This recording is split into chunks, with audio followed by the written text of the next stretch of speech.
dia, meus amados irmãos, que a graça e a paz que vem da parte do nosso maravilhoso Deus, da parte do nosso Senhor e Salvador Jesus Cristo, superabunde em nossas vidas, nos fazendo prosperar sempre e continuamente na fé dos santos. Meus amados, esta semana estamos estudando a lição bíblica de número 17, cujo título é A Fé dos Santos. E hoje, segunda-feira, vamos dar continuidade ao estudo dessa lição aqui do capítulo 10 de Romanos, quando nós já estudamos ontem, no domingo, iniciamos essa lição, quando no verso síntese, o apóstolo Paulo diz lá em Romanos 10:5, que porque Moisés escreve que o homem que pratica a lei, pratica a justiça que vem da lei, viverá por ela, viverá por causa dessa justiça que ele aprendeu na lei, a justiça que está descrita na lei. Se não tiver lei, não tem conhecimento, o homem, né? Não pode ser conduzido a Cristo, a lei que é, como diz Paulo, um aio que leva o homem, um mestre que leva o homem até Cristo, né? Também vimos que Paulo usa aqui Moisés, né? A escritura feita por Moisés, mostrando aos judeus, né?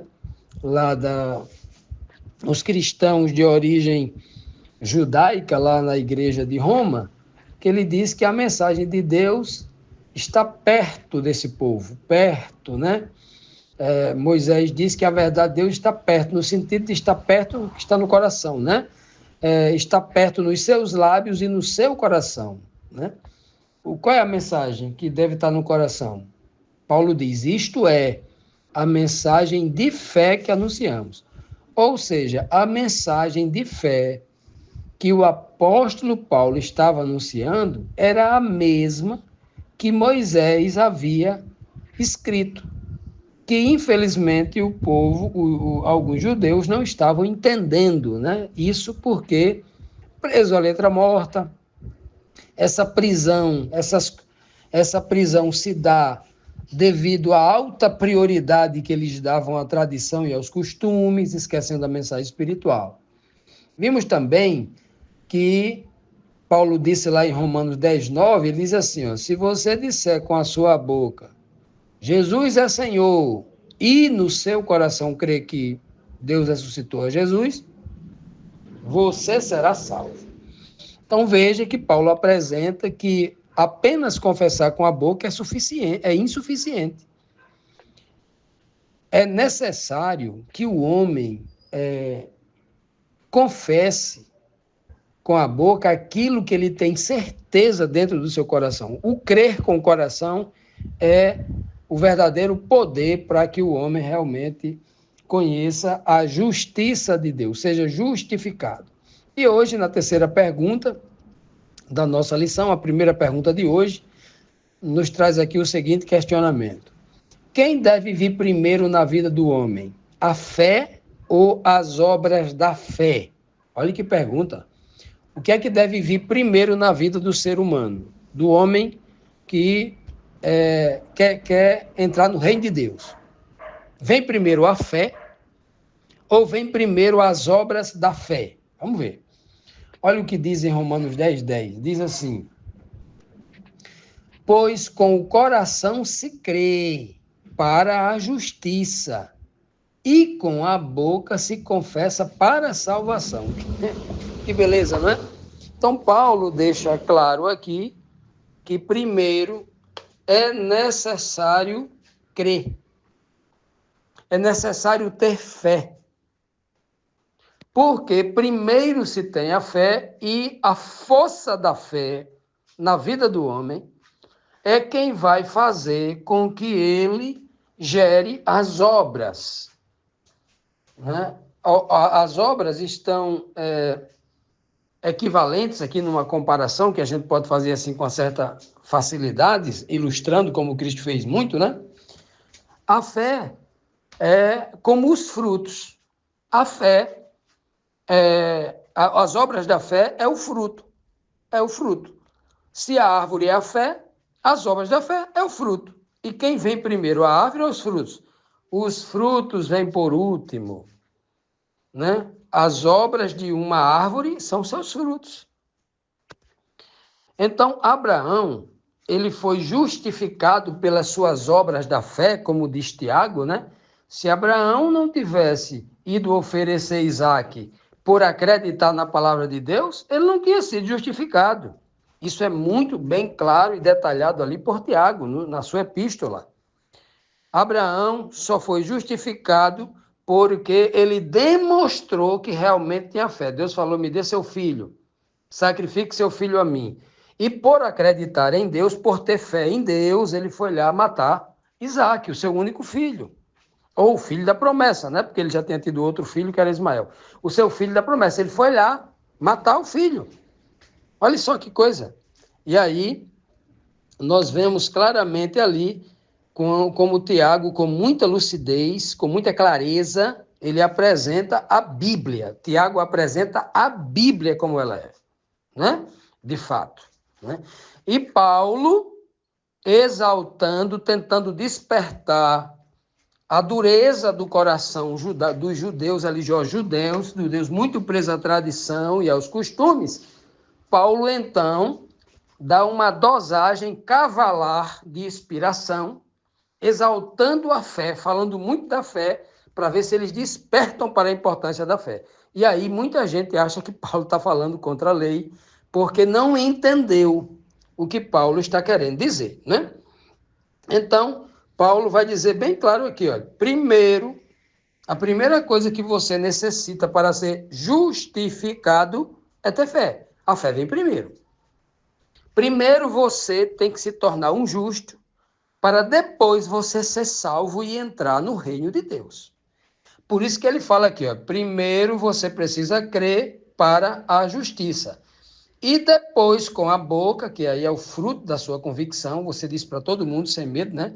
Com a boca, e essa boca aqui não é da boca para fora, o contexto aqui é falar daquele que o coração está cheio, da certeza que você tem, e com a boca depois você confessa para ser salvo, para a salvação.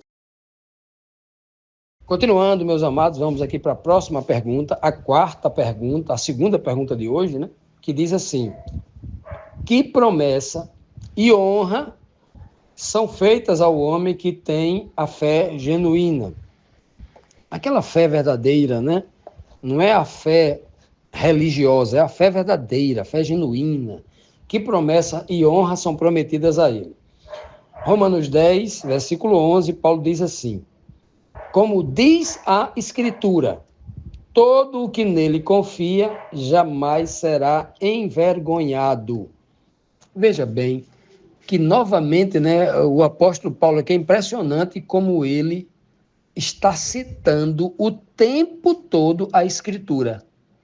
A Escritura do Antigo Testamento, o tempo todo, ele está dizendo claramente aqui que todas as pessoas que escolhem confiar em Deus, colocar a sua vida nas mãos de Deus, jamais experimentará a vergonha da derrota, a vergonha do pecado, a vergonha da humilhação que vem pelo erro, porque existe, meus amados, a vergonha aos olhos do mundo de uma ponta. Cristo passou por uma grande vergonha.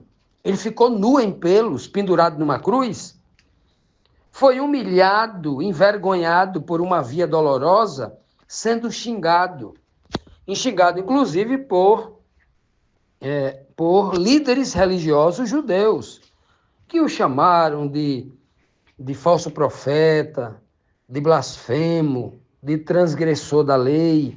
Então, de tudo que nós possamos imaginar que a língua de um religioso pudesse dizer com Cristo, eles disseram, né? Então, Cristo passou por uma vergonha, né? E aí, o próprio Jesus vai dizer, não só no Sermão da Montanha, mas ele continua dizendo ao longo da sua vida, ao longo daqueles 3 anos e meio em que ele pregou o Evangelho do Reino, por onde passou, ele foi repetindo essa ideia, essa mensagem com diversas palavras, de diversas formas.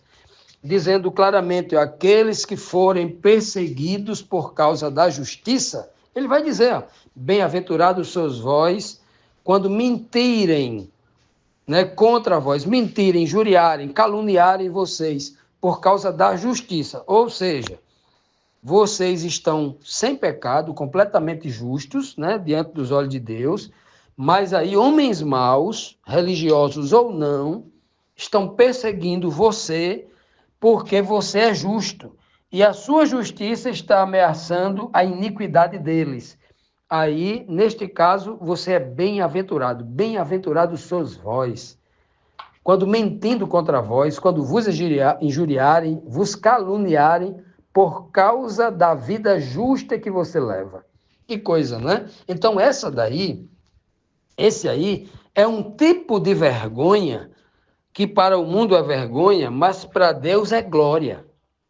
É glória. O apóstolo Paulo, ele mesmo vai dizer que ele não trocava, entre aspas, essa glória, fecha aspas, por nenhuma glória deste mundo. E qual é a glória que ele tinha? Ele tinha uma glória dentro dos judeus, quando era um fariseu da alta cúpula, da alta classe, né? Ele, um poliglota, um homem, um doutor da lei, um homem muito culto, conhecia toda a cultura judaica como ninguém, as doutrinas como defendiam, a erudição de como se defendia a doutrina, mais do que Pedro, mais do que Paulo, mais do que Tiago, do que João, mais do que os apóstolos.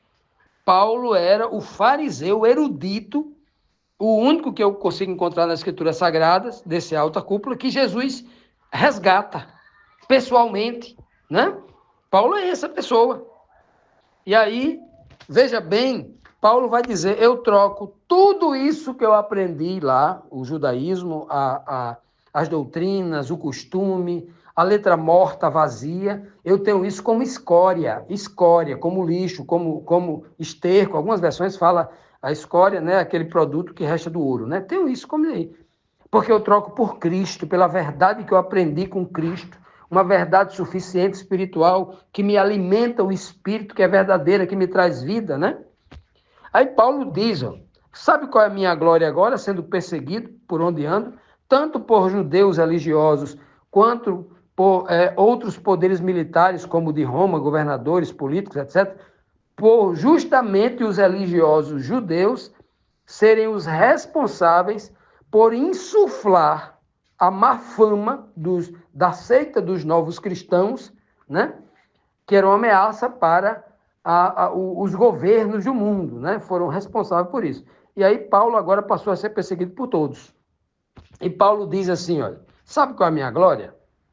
A minha glória é levar uma surra, praticamente em cada cidade que chegava, ser preso em várias ocasiões, passar por naufrágio, passar fome, passar nudez, ser perseguido e às vezes até andar em companhia de falsos irmãos. Olha o que Paulo vai dizer. Aí Paulo diz, essa é minha glória. Eu não trocaria esse sofrimento por nada nesta vida. Porque isso é sofrer por Cristo é glória. Então existe a vergonha, que Paulo está citando aqui, que jamais será envergonhado. Essa vergonha aqui é a vergonha do desprezo eterno. É a vergonha que Deus vai livrar do homem que vai chegar diante de Deus, diante de Cristo no juízo, e vai ouvir do Pai de Cristo, olha, seja bem-vindo, meu filho amado, possua por herança o reino que está preparado para você. Isso é a honra que ele está preparando. Agora, o envergonhado é aquele que ele vai dizer, apartai-vos de mim, malditos, eu não vos conheço. E por que Jesus está dizendo, vai dizer, eu não vos conheço, vocês que praticam iniquidade? Ele está falando com alguém que dizia conhecê-lo.